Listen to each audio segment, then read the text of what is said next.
quiet quitting can bleed over into loud quitting. The instigator for employers to launch quiet cutting. What could they do to force you to quit of your own volition? 3 things apparently. Quitting has been around for a very long time, but it has caught the buzz like many things these days because of TikTok. The phrase quiet quitting has really emerged and taken over large swaths of TikToks. And this article talks about 3 millennials outlining their experience of quiet quitting because they don't want to overwork themselves anymore. A real dangerous phenomenon or a really healthy phenomenon depending on who you speak to. Obviously, the bosses, the CEOs think quiet quitting is very dangerous because quiet quitting essentially means you will do the bare minimum. You will do all the legally mandated hours. You will do what is asked of you, but nothing more, nothing less. You're not going to go the extra mile. You're not going to try and answer emails or pick up the phone after hours. You'll do your job and that's it. On one hand, yes, that's very good for your work-life balance, but from the scientific workplaces that I've been around, this is not compatible because your experiments will fail so frequently that it is those after hours decisions and that after hour work that will let you make slightly less failure-ridden decisions and increase your success by maybe 5 to 10% of the time, which will save you a whole lot of time. It doesn't have to be for your whole career, but certainly in the early days of a scientific career, you need to spend the cognitive effort to really think about what you're doing to minimize your chance of having so many failures every single day. The idea of quiet quitting is described in a slightly different manner, of course, by some people. One of these millennials says, quietly quitting comes back to setting your boundaries about what your outputs are going to look like at work. And for some, that might mean doing the bare minimum, but for others, it just means not burning out. You could call quiet quitting by a number of different names. The comedian Josh Gondelman on Twitter talks about quiet quitting as essentially mailing it in, putting in a token effort. The idea of trying to strive for work-life balance is an admirable one. I would love being able to achieve work-life balance and still finding success in my career. Scientists are in a field where work-life balance doesn't really exist in a tangible, meaningful, and more importantly, consistent way for everyone. One person's idea of balance is very, very different to another person's idea of balance. Quiet quitting, you could say there's nothing legally wrong with it because they're doing the minimum. It can very easily trigger some underlying insecurity you have about your work, fall into what's called loud quitting. This transition can happen imperceptibly. You are going through the process of quiet quitting because at some level you're not satisfied with your job. Over a long enough period of time, when people are noticing that you're not maybe giving your all, you're not as all in as you should be or as all in as you were at the start of your job, the workplace will become a little tighter, a little bit more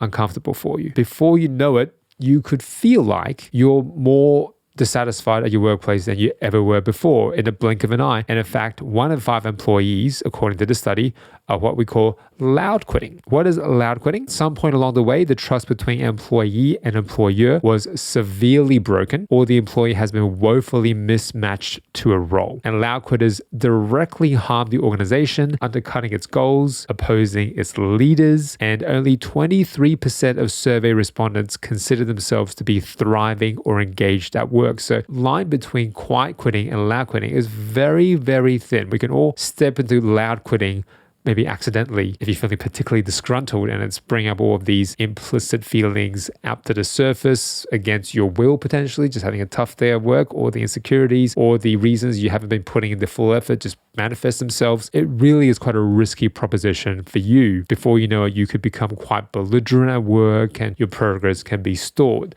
That's the risk with quiet quitting. It can veer into loud quitting before you know it. Within a scientific perspective, it is very hard to do the bare minimum and get by. The experiments take so long to do by and large. The amount of cognitive processes, the amount of thought that needs to go into doing very, very simple experiments day in, day out. That is not something you can put on the back burner. And also things are always changing, right? Innovation is defined by how little things stay the same over time. You can't just stay still, quietly quit, and still seem like you're doing a reasonable job. The system will flush those out. And this article highlights the major risk to an organization that loud quitting signals, and it should not be ignored.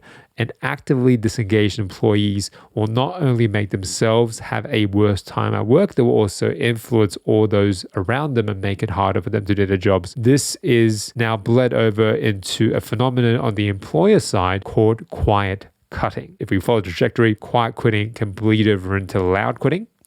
And loud quitting is the instigator for employers to launch quiet cutting. What is quiet cutting? Very simply put, a role reassignment, change of an employee while serving continuously within the same agency from one position to another without promotion or demotion. Reassignments can be made with an insidious underlying intent to quietly cut them without paying costly severance packages. Meta, when they were firing and making all these layoffs last year and this year to all their employees, they had to pay out $4.2 billion in terms of restructuring costs, with a large chunk of that going towards severance packages for employees they had to fire. But if employees were quitting, then all of those severance packages no longer becomes an issue. They don't have to pay it. So what could they do to force you to quit of your own volition? 3 things apparently. If your reassignment is well below the pay or skill level you currently have, so it makes you feel like you're not being utilized to your fullest. Secondly, they could force you to relocate when your boss knows very clearly that you don't have the flexibility to do that at the present point in time. You either have family or care responsibilities, or you can't afford to do so. That could be another way to force you to look for a different job. Or they could put you in a division that is rumored to be axed next. And